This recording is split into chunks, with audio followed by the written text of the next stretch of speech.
In this video, we're going to go over one of our great new features, which is the customer surveys. So firstly, we would want to come down to the marketing tab on the left-hand side and then navigate over to customer survey. By default, this is going to be turned off, so you'll just want to toggle that on. And the first setting we have here is automatically email me responses. So this is totally up to you. If a customer answers one of your surveys, do you want to be emailed an alert about it? Or do you just want to log into GoPrep and check on your own? And then the next setting is days after delivery to email the customer.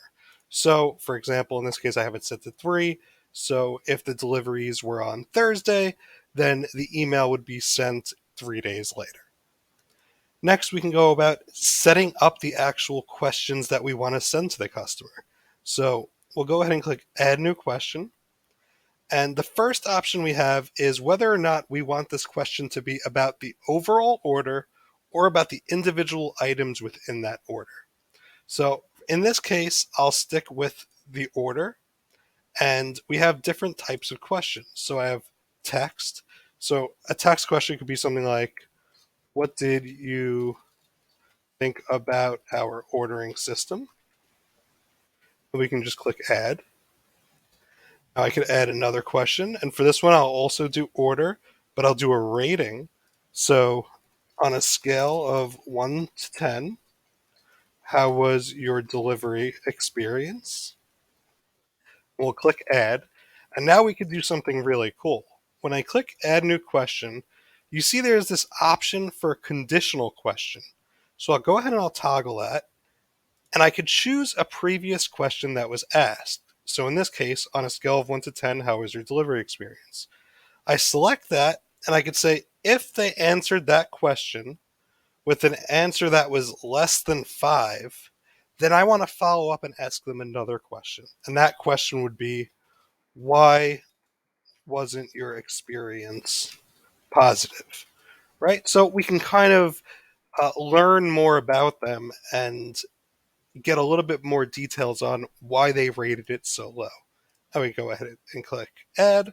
Or, of course, we could do the opposite and make a conditional question where if it was more than 5, asking them, why was it so great? What did our delivery driver do that was fantastic?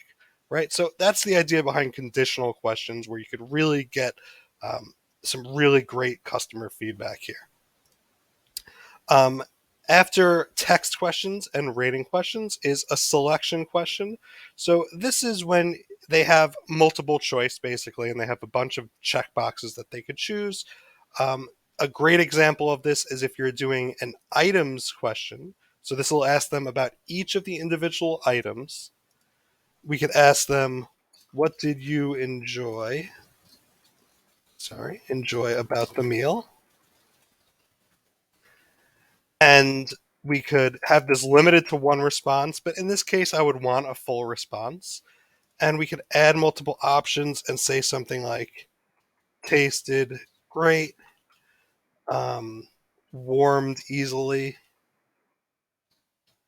and great portions, right? So now the customer has the choice of letting you know that they specifically loved the way that it tasted, but maybe it wasn't a great portion, or that it was all 3 were positive. So again, just really great ways for you to be able to get this customer feedback on your specific meals and on your orders.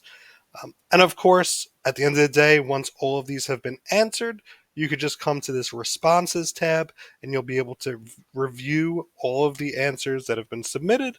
And if you had this turned on to automatically email you, you would have already been told to check here.